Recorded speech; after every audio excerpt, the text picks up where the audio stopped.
Alright, so this was my attempt at making a pure Shockmaster deck, where the whole deck revolves around only bringing out Shockmaster, just to see how that would work out. Turns out it's okay.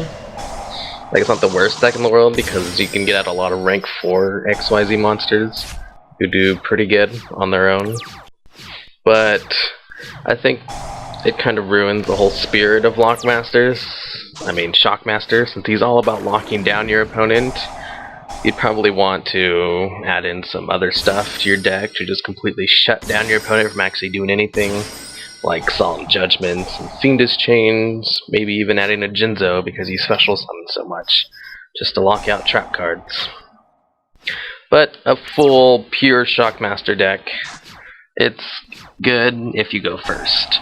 If you go second and your opponent has a Fiendish Chain, a Solemn Judgment, or Evac device, you're pretty much screwed because this deck revolves around summoning cards from your hand. So it's not uncommon to completely use your entire hand on your first turn, the way this deck is set up. It only has the Goblin Birch, the Cage Tokage, the little reptile guy who can special summon himself if a level 4 monster is normal summoned. Then of course Summoner Monk to summon out other level 4 monsters. The Tiny Goldfish, because he has the same effect as the Goblin guy. And I have that one XYZ spellcaster, I don't remember her name, but when you XYZ summon with her, you can draw a card.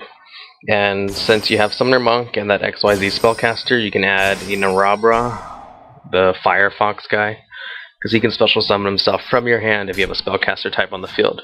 Plus he's level 4, and I think he also fits the conditions for rekindling, so I was thinking about making a deck variation of that. Also a deck variation with normal monsters and Rescue Rabbit, and a deck variation that's just a complete lockdown. This is just my first. A whole bunch of guys that can special summon themselves, and oh, this one's awesome.